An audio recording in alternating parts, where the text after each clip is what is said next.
montrez-moi vos amis et je vous montrerai votre futur. Vous savez, sur ma chaîne YouTube, je parle beaucoup au sujet de la motivation, du succès, de vente, de l'entrepreneuriat, de création de richesse. Et une des choses que je répète encore et encore, c'est ne traînez pas avec des pauvres. Et certaines personnes le prennent de la mauvaise manière. Oh Dan, tu disais que tu ne jugeais que le caractère des gens et pas l'argent qu'ils ont. Ce n'est pas ça que je dis. Parce que les gens sans argent ne sont qu'une seule forme de pauvre. Il existe de très nombreuses formes de pauvres. Et aujourd'hui, je vais partager avec vous les 7 mentalités qui maintiennent la plupart des gens dans la pauvreté. J'ai été fauché, j'ai été endetté, j'ai commencé avec rien du tout. Je ne suis pas né avec une cuillère en argent dans la bouche. Et j'ai créé tout ça en partant de zéro. Alors je sais ce que c'est de ne pas avoir d'argent. Donc je vais vous parler de ces 7 mentalités qui maintiennent la plupart des gens dans la misère et la pauvreté. Dites-moi dans les commentaires combien de personnes de ce genre vous connaissez. Combien y a-t-il de personnes de ce genre dans votre entourage et ce que vous allez faire à ce propos? Numéro 1. Les pauvres d'esprit. Connaissez-vous des gens dans votre vie qui se baladent et qui ont juste l'air vaincus? Des gens qui se disent, vous savez, pourquoi essayer? Ils ont perdu l'espoir. Peut-être qu'ils se sont déjà brûlés auparavant. Peut-être qu'ils ont déjà échoué auparavant. Ils ont certainement commis des erreurs, mais maintenant ils ont tout abandonné. Ils vous répètent tout le temps, oh c'est infaisable, c'est impossible. Et tu sais quoi? N'essaye même pas. J'ai déjà essayé, ça marche pas. Voyez-vous, juste parce qu'ils ne peuvent pas faire quelque chose, ils vous diront, ils essaieront de vous convaincre que vous ne pouvez pas le faire non plus. Ils sont pauvres d'esprit. Numéro 2. Les pauvres en amour. Vous savez, je crois que la plupart d'entre nous ne nous aimons pas assez. Maintenant, je ne parle pas d'arrogance, d'être arrogant. Je parle d'amour propre. Parce qu'en grandissant, nous n'obtenons pas assez d'amour des autres personnes. Pour la plupart d'entre nous. Pour la plupart d'entre nous. Il y a un gars que je connais qui a vécu de multiples ruptures. Jusqu'à un point où maintenant il ne fait plus confiance aux relations. Il ne fait plus confiance aux femmes. Parce qu'il ne veut plus être blessé. Mais je crois que les gens blessés blessent les gens.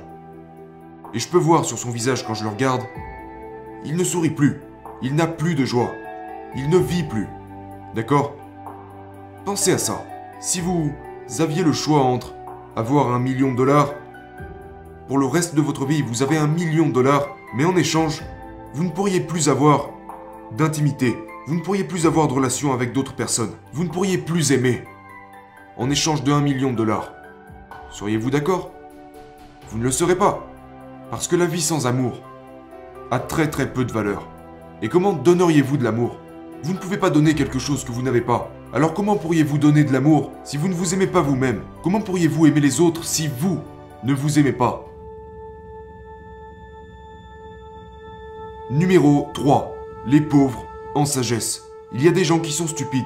Il y a des gens qui savent qu'ils sont stupides. Il y a des gens qui sont stupides mais qui pensent être intelligents. Et il y a des gens intelligents qui se font passer pour des idiots. Vous voulez être le 4e type. Quand je parle de sagesse, je ne parle pas seulement de connaissance. Parce que la connaissance n'égale pas la sagesse. Je ne parle pas ici de l'intelligence acquise à l'école.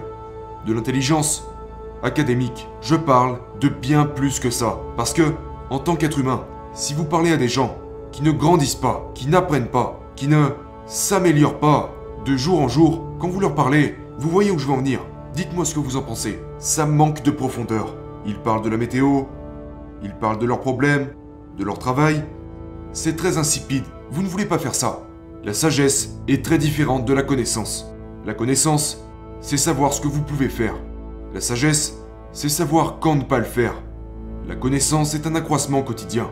La sagesse est un recul quotidien. Numéro 4. Les pauvres de caractère. Ils mentent, trichent et volent. Ils manquent d'intégrité. Ils vous promettent de faire quelque chose et ils ne le font pas. C'est le caractère de base. D'accord? Et ces personnes sont des personnes sur lesquelles vous ne pourrez jamais compter. Vous ne pourrez pas leur faire confiance. Vous ne pourrez pas compter sur eux. Ils disent qu'ils seront là pour vous, mais ne le sont jamais. Ils ont une intégrité minimale, voire inexistante. Ce sont les pauvres de caractère. Numéro 5. Les pauvres en habitude. Ils sont feignants. Ils procrastinent. Ils valorisent le confort plutôt que la liberté et le succès. Ils se droguent. Ils fument. Ils boivent. Tenez-vous à l'écart de ces gens. Vous savez, vous êtes un produit de votre environnement. Vous ne pouvez pas vous empêcher d'être influencé par les gens autour de vous. Les gens qui réussissent ont simplement de meilleures habitudes. C'est tout. Alors restez à l'écart de ces gens. Numéro 6. Les pauvres d'attitude. Voyez-vous, une attitude positive n'est pas ce qu'il y a de plus contagieux, mais bel et bien une attitude négative. Ce sont les draineurs d'énergie, les draineurs de vie. Ils vous retirent votre énergie. Et à chaque fois que vous avez une conversation avec eux, après la conversation, vous vous sentez moins bien. Et ce à cause de toutes leurs conneries et leur négativité. Numéro 7. Les pauvres en finance. Ils n'aiment pas l'argent. Ils ne veulent pas parler d'argent. Ils n'aiment pas parler d'argent. Ils ne savent pas comment en gagner. Ils ne savent pas comment l'économiser. Ils ne savent pas comment l'investir. Et ils ne savent pas comment en créer davantage. Et par conséquent, ils n'ont pas d'argent. Ce sont les pauvres en finance.